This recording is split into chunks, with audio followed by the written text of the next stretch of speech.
you lead the prayer? In the name of the Father, the Son, the Holy Spirit, Amen.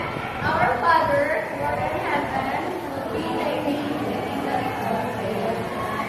On earth as it is in heaven. Give us this day our daily bread, and forgive us our sins, as we forgive those who trespass against us. And lead us not into temptation. Good morning once again, class. Good morning, teacher. Before you sit down, arrange your chair and pick up the pieces of paper. Hi.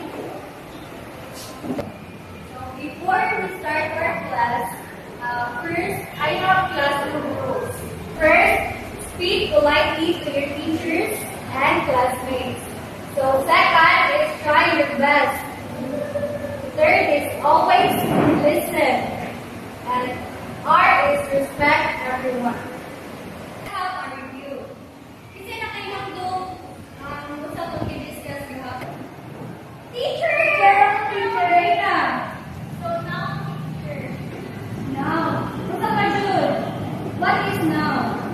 Teacher. Garson. What is the teacher ka naman mag-upay sa mga names? Okay. Yay! So, sis, naman naman ta sa atong review, magpa-games sa teacher. Ganun bang mag-games? Yes, teacher! So, ang atong games karon is ang gitawag code word puzzle. Kadanta mo mga words dili, ako na siya gikat-kat, then yun na lang what is, reforms, and after that, kayo inyong i-acting. Nakagets ka ba? Yes, teacher! Okay.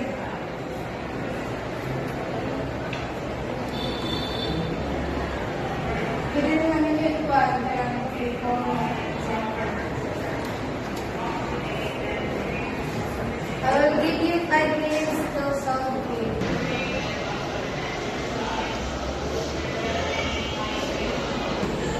Okay, are you done? Yes, teacher! Okay, so karon kayo ninyo na siya i-acting. First, Brenda, please. Kung ako ang teacher kay I enjoy listening to music. Okay, Charlene, you are the next. Teacher kay why is the sky so blue? Manyaman teacher. Ano yung activity buhaton karon? So, nato ipabuhan ninyo nga action. Eh, ang sentence ganit, kapag kay stand up mo. Tapos, if you ask any question, kay raise your hand. Then, if you have, clap your hand. Then, if feeling, kay jump. Sagot ng class? Yes, teacher!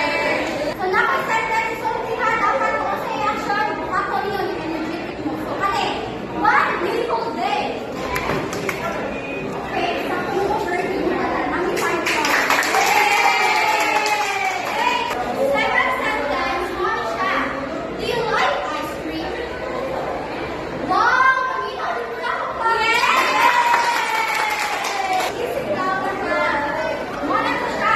Sa pagkamo ko, magsabi siya. O class, sa kami na class ha, nalang may pangutanan ninyo. Dapat itubag mo, kailangan. Stop! So, first question. How can you tell if sentence is telling something? Raise your hand and answer! Okay, urgently. And I'm asking this lovely teacher and I'm enthusiastic also. Okay, Wonder, let's make that. Thank you, teacher. So, second question. How can you tell a sentence is asking something? Raise your hand. Okay, Reina. Very good. Yay. So, okay, class, the last question is, why is it important to know the different types of sentence? Anyone? Okay, Kirante.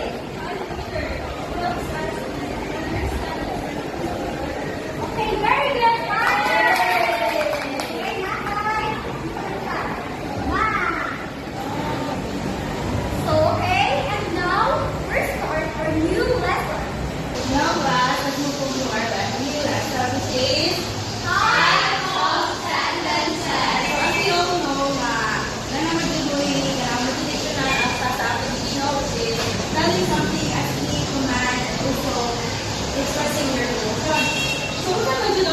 types of sentence. So first is Mr. Lim. Declarative, interrogative, imperative, exclamatory. So these are the four types of sentence. So first, ano naman ang declarative sentence? So declarative sentence is, it makes a statement and ends with a period. It states a fact, an opinion, a wish, or an intent, and ends with a period. So ang declarative guys, it talks about facts and opinions, which is dapat guilty mo sa kasunod. And also to find na declarative siya is mag-end siya o period. For example sa declarative is 1. The first time I've ever seen a politician was on naked fever. So which is, actually siyang yung research, and it's telling the fact, and it ends in a period. And the second example is, the problem with the swimming pool is that there's no lifeguard. So as we all know, kung nandito sa swimming pool, is kinahanglan yung ng lifeguard to save our lives. So the next is history. Interrogative sentences. It asks a question and ends with a question mark. So here in interrogative sentence guys, it asks questions which is mutana. And it really ends in a question mark.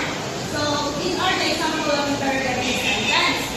So first is, can you repeat the question? Okay. The third one is the exclamatory sentence.